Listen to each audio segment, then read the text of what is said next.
All right, guys, we've got our preview here for the 2025 New York Football Giants. A really interesting team we are going to go through here. And yeah, it's my favorite team. I am a Giants fan. I'm pretty sure there's no bias in here, but if there is, then I guess forgive me. But I do most of my stuff without bias, and I tend to think I'm a non-biased person going forward. So we'll see. But as I said, let's jump into it. The New York Giants will start. The coaching staff, Brian Daboll stays as head coach. For how long, I'm not sure. I think Brian Daboll is a pretty decent coach. Probably held back by a variety of different things here. But yeah, he's probably not the coach we all thought he might have been coming in. He's a decent coach, I think, but maybe not a top 10 kind of guy. Kafka is the offensive guy. Him and Daboll swap between calling plays and stuff. It's a really interesting situation on offense there.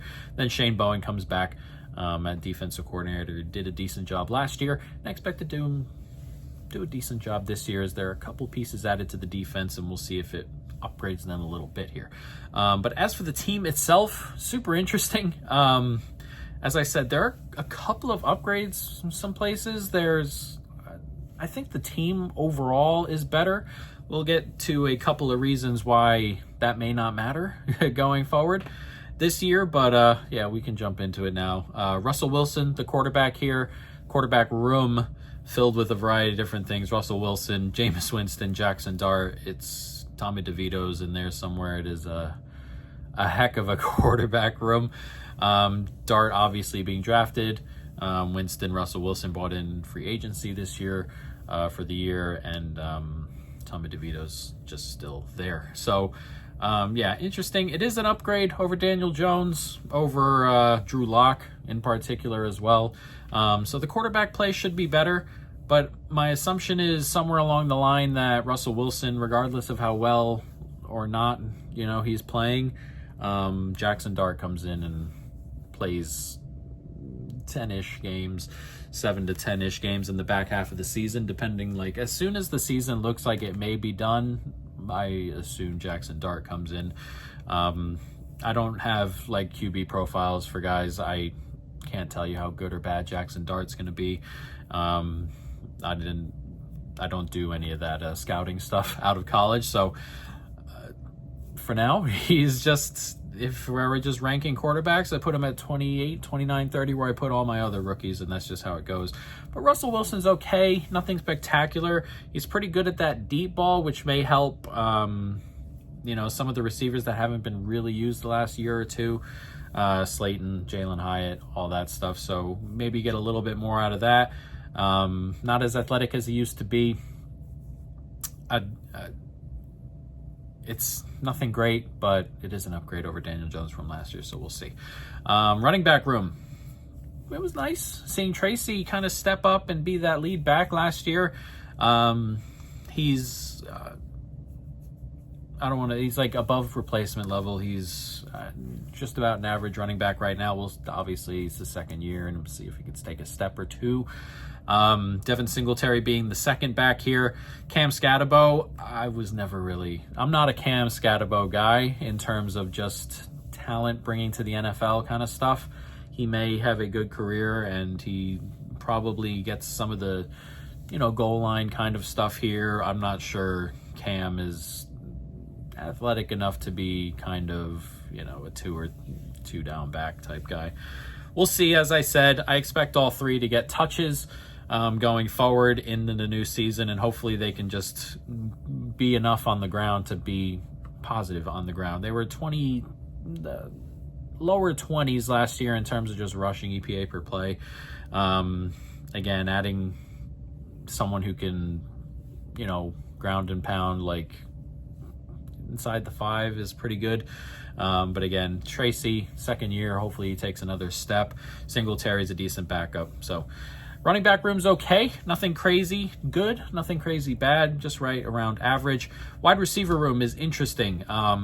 Malik Neighbors, we're probably a year from him being no doubt top 10, no doubt top 10 in that top 5-ish area. I don't think he's super far from that, and I expect him to be if he just continues to build on what he was last year, this is probably a top 5 guy for the foreseeable future. After this year, as long as his concussion stuff goes away, last year was a little bit touch and go with some of that stuff. And he has a drop here and there, nothing particularly crazy. The thing about Neighbors' drops is they all just came at the same exact time in games, kind of late. But he is an incredibly talented wide receiver, top 15 guy already. So we'll see going forward, but I expect him to be in a year or two, no doubt, top 5 guy. Wan'Dale Robinson in the slot, who I think is pretty good. Again, nothing spectacular or crazy. He's a smaller guy, but when he's healthy, a really good option underneath. Darius Slayton, Jalen Hyatt, we were talking about 2 guys who, longer route trees and stuff like that. Offensive line wasn't giving him enough time. Daniel Jones's deep ball was really inaccurate the last year or two after his early injuries. So maybe that comes back here with Russell Wilson, who can throw those deep balls, can throw those lofted sideline balls really well. Maybe you get a jump out of these 2 wide receivers in particular, and then it gets to like the little Jordan Humphreys and stuff like that. But on the surface, it's not too bad at wide receiver for sure. Tight end, Theo Johnson, Daniel Bellinger. Bellinger's okay.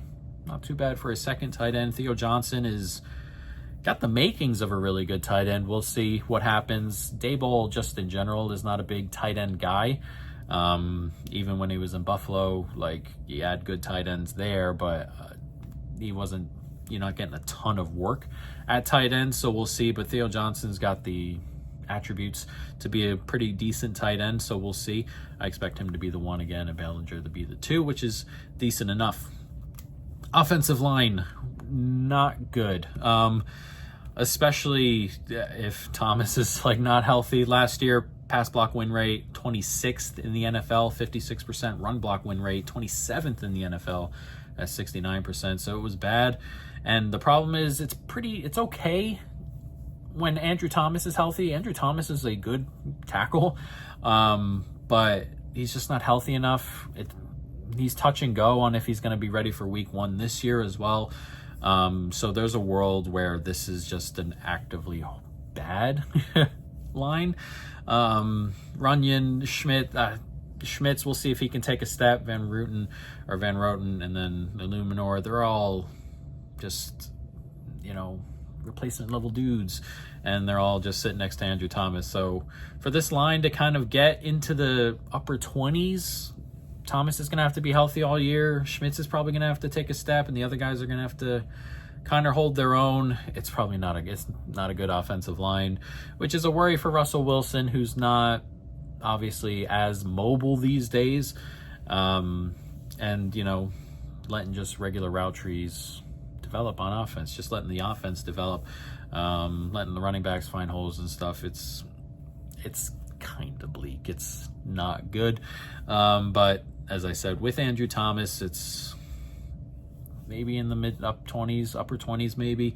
Without him, we're talking bottom behind, only in front of Houston maybe, or even if you want to put him dead last.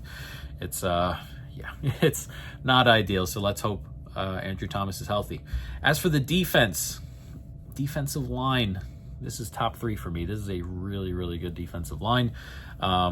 Pass rush win rate last year was 13th in the NFL at 41%. Run block win rate last year, 10th at 32%. So top 11 or 12 type of defense just on, winning their reps every time. And then you add the number 2 overall pick in Abdul Carter to this route, to this group.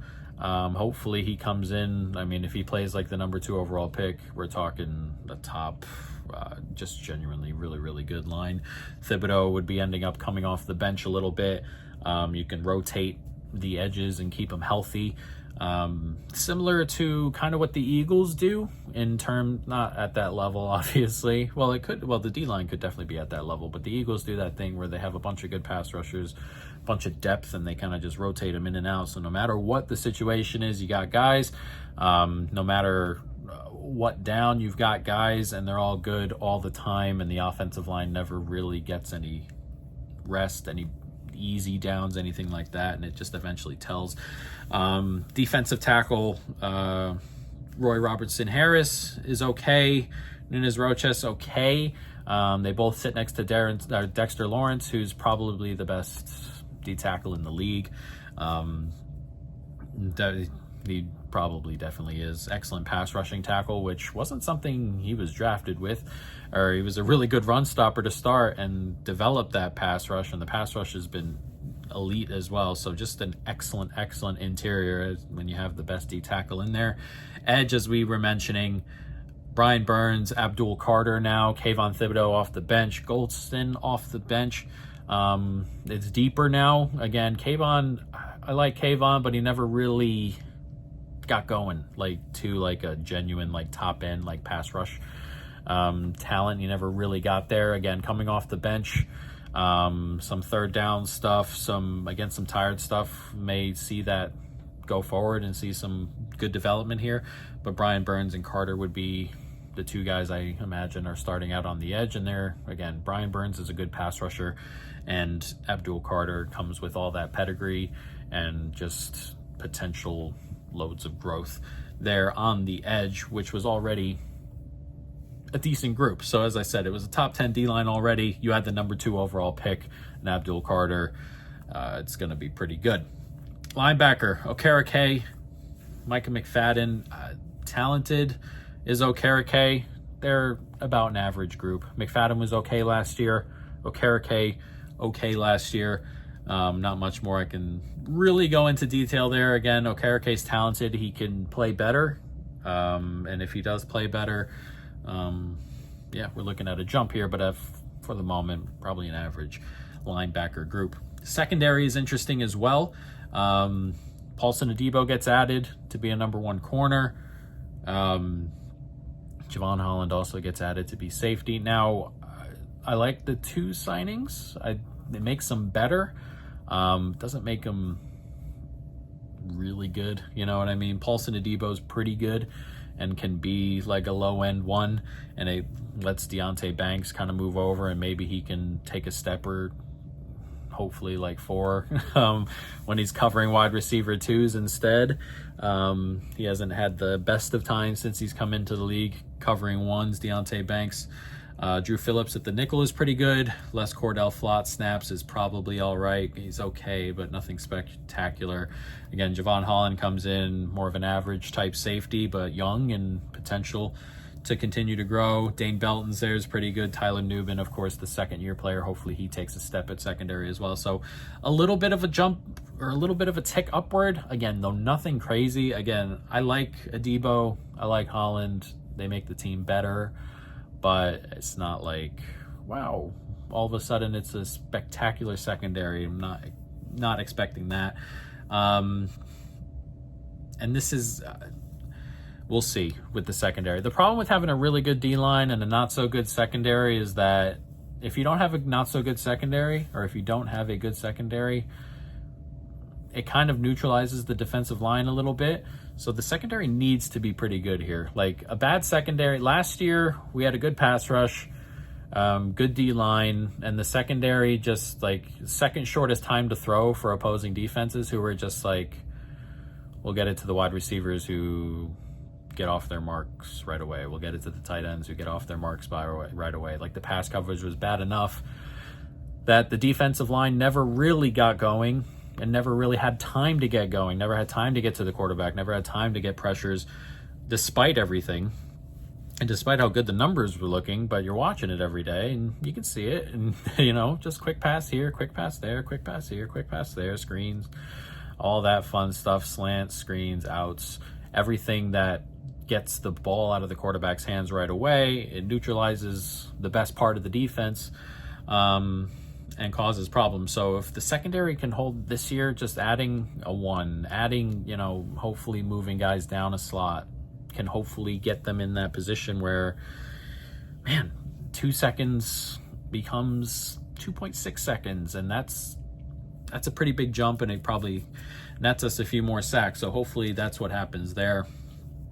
And hopefully we get there. As for the schedule, it is nasty. Nasty. First two games at Washington, at Dallas, two division rivals on the road to start the season. Washington, you expect them to be good this year. Dallas, maybe to get a little bit of a jump back now that they're healthier. Kansas City and Chargers at home. That Kansas City is a Monday night or a Sunday night game at home, I believe. Yeah, just a nasty start to the schedule. Then you go to New Orleans, who are probably not going to be that good, but away from home. And then an incredibly nasty stretch here. Philadelphia at home, at Denver, at Philadelphia, San Francisco, which is just unbelievable. You get Philly, who the Giants, I can't remember the last time we beat Philadelphia in like a game that mattered. I really can't. And then you get at Denver, sandwiched in the middle. Then you go to Chicago, home to Green Bay, at Detroit, at New England before the bye. And guys, I can't find good spots on the schedule. I really can't. I genuinely can't. Then you get the late bye, and then Washington, Minnesota, at Las Vegas, Dallas. So, yeah. So again, I think the team could be better. As I said, after reading the schedule, it probably doesn't matter. And that's my worry in terms of a couple of things. Obviously, the coaching. When does Jackson Dart get put in? The ownership in terms of removing people, if that's the case. Just the team overall quitting as things just kind of fall away and everything changes late. We could be looking at a team coming off the bye with 4 games left and not caring in the slightest. So this could potentially get really bad. And it's annoying because like the timeline just doesn't match. Like again, this team gets slightly better, moves in the right direction a little bit, and then gets hit with a schedule like this and gets hit with what I think is a bad owner and just bad things all coming together at the same exact time, which could be a potentially, obviously, gigantic problem. So that leads us to 2 bets. Number 1, Malik Neighbors 1,000 plus receiving yards at minus 250. That is a $2.75 bet for us in our $1 $1 million challenge. I normally don't lay player props like this. Player props long term, I don't lay a ton of juice for a variety of reasons because they could lose a variety of ways. But this was minus 250 on DraftKings and minus 375 somewhere else. So instead of playing Neighbors stuff, as again, I think Neighbors has a big year. Assuming he's fully healthy, I think he gets over his regular mark, which is 1150 and a half. I think he can get over that. But again, getting a really good price here on DraftKings, so we're going with that one. And then the Giants to finish last in the NFC East at minus 175. That is a $2.75 bet. Yeah, there's just too many routes where this is just nosedive. There are just too many routes here. I mean, if we're looking at the schedule now, we're looking like, what's best case scenario? Like the problem here too is that all the like winnable games are on the road, at Las Vegas, at New England, at Chicago, at New Orleans.